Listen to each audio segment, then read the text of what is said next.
Hello friends, అందరికీ నమస్తే అండి. Welcome to our channel.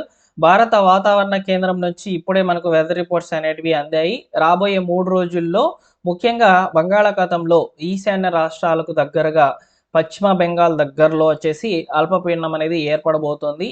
ఈ అల్పపీడన ద్రోణి యొక్క ప్రభావంతో మనకు 18, 19, 20 తేదీల్లో వచ్చేసి వర్షాలకు అవకాశం అయితే ఉన్నట్లు వాతావరణ శాఖ అయితే అంచనా వేసినటువంటి రిపోర్ట్స్ని ఈ వీడియోలో నేను మీకు చూపిస్తాను.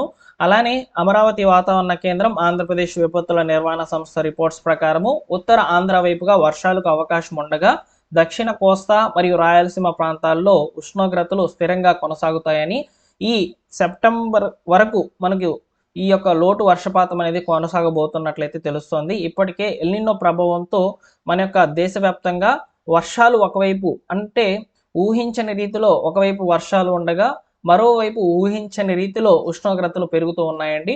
ముఖ్యంగా ఈ వర్షాకాలం సమయంలో ముఖ్యంగా ఈ మాన్సూన్ ఎఫెక్ట్తో ఖచ్చితంగా వర్షాలు అనేటివి నమోదు కావాలి. కాకపోతే మనకు ఎల్నినో ప్రభావం అనేది ప్రస్తుతం కొనసాగుతుంది కాబట్టి పడాల్సిన చోట వర్షాలు అనేటివి పడడం లేదు. పడకూడని చోట వర్షాలు అనేటివి నమోదవుతున్నాయండి. ముఖ్యంగా ఈశాన్య రాష్ట్రాల వైపుగా గత వారంలో వర్షాలు దంచి కొట్టడం జరిగిందనమాట. మరియు దక్షిణ భారతదేశం వైపుగా ఉన్నటువంటి రాష్ట్రాల్లో ఎక్కడా కూడా వర్షానికి అవకాశం అయితే లేనటువంటి పరిస్థితులను అయితే మనం చూసాము. కరువు ప్రాంతాలు ఇంకా కరువు ప్రాంతాలుగా మారేటువంటి పరిస్థితులు అనేటివి ఉన్నాయని, ఆగస్టు నెలలో కూడా లోటు వర్షపాతం అనేది నమోదవుతుందని చెప్పి భారత వాతావరణ శాఖ నిపుణులు రిపోర్ట్స్ అనేటివి అందిస్తున్నారండి. అయితే మనకు రాబోయే 3 రోజుల్లో ఏ ప్రాంతాల్లో అల్పపీడనం అనేది ఏర్పడబోతుంది, ఏ ప్రాంతాలకు ఏ జిల్లాలకు వర్ష సూచన అనేది ఉందనేది నేను మీకు ఈ వీడియోలో చెప్తాను. వీడియోని లైక్ చేయండి ఫ్రెండ్స్. వాతావరణ శాఖ నుంచి వచ్చేటువంటి అప్డేట్స్ అన్నిటిని కూడా ఇలా వివరంగా మీకు వీడియోస్ రూపంలో అందించడం జరుగుతుంది. ఇక టాపిక్లోకి అయితే వెళ్ళిపోదాం. టాపిక్లో కనుక వచ్చినట్లయితే రాబోయే 3 రోజుల్లో అంటే మనకు 18, 19, 20, 21 ఈ తేదీల్లో వర్షాలకు ఛాన్సెస్ అయితే ఉన్నాయన్నమాట.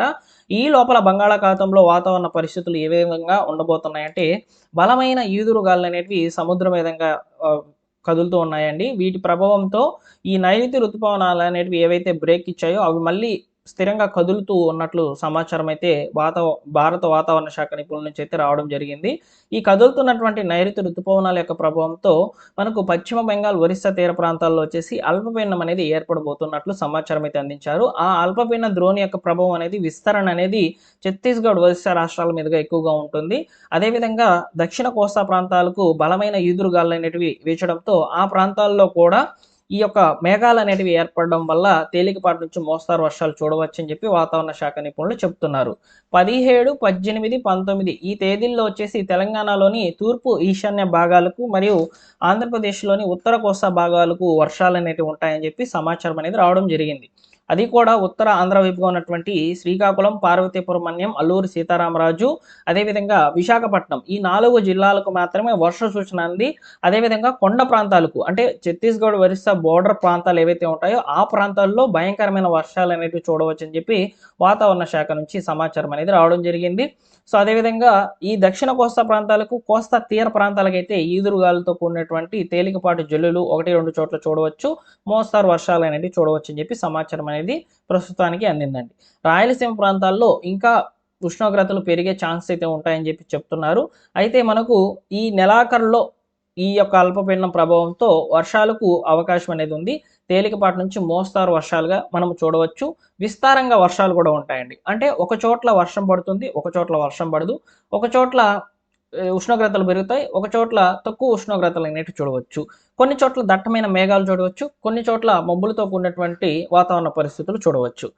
ఈ విధంగా భిన్నమైన వాతావరణ పరిస్థితులు మనం మరొకసారి చూసేదానికి అవకాశం అయితే ఉన్నట్లు భారత వాతావరణ శాఖ మరియు అమరావతి వాతావరణ కేంద్రం నుంచి సమాచారం అనేది రావడం జరిగింది. అలానే రాగల 24 గంటల్లో తెలంగాణ రాష్ట్రంలో ముఖ్యంగా ఈ పశ్చిమ భాగాలైనటువంటి అంటే హైదరాబాద్ పరిసర ప్రాంతాల్లో 1-2 చోట్ల తేలికపాటి నుంచి జల్లులు అనేటివి నమోదు కావచ్చు అని చెప్పి సమాచారం అనేది రావడం జరిగిందండి. కాబట్టి రాబోయే నెలాఖరి కల్లా అంటే మనకు ఈ నెలాఖరులో వర్షాలకు అవకాశం అయితే ఉంది.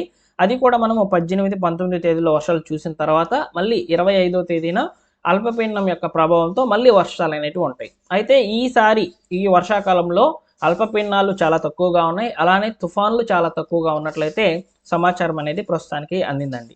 అంటే లోటు వర్షపాతం అనేది మనము చూడవచ్చు అని చెప్తున్నారనమాట. ఎల్‌నినో ప్రభావం అనేది ఇప్పటికే కనిపిస్తుంది. మీరు గమనించారో లేదో ఈ జూలై నెలలో వర్షాలు అనేటివి స్టార్ట్ అవ్వాలి.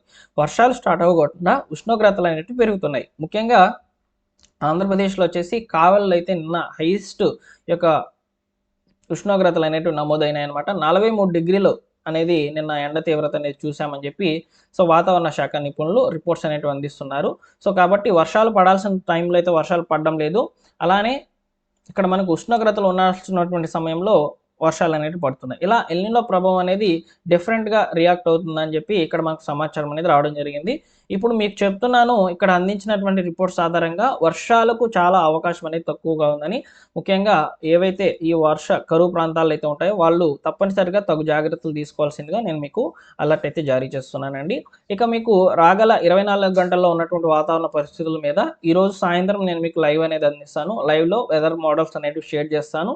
మీకు వివరంగా ఈ సమాచారం అనేది అందించానని భావిస్తున్నాను. వీడియో నచ్చితే తప్పకుండా లైక్ చేయండి ఫ్రెండ్స్. మీ మిత్రులకు షేర్ చేయండి. ఓకేనా? 18, 19 తేదీల్లో వర్షాలు అనేటివి మనం చూడవచ్చు. ఆంధ్రప్రదేశ్, తెలంగాణ రాష్ట్ర వ్యాప్తంగా విస్తారంగా వర్షాలు అయితే ఉంటాయి.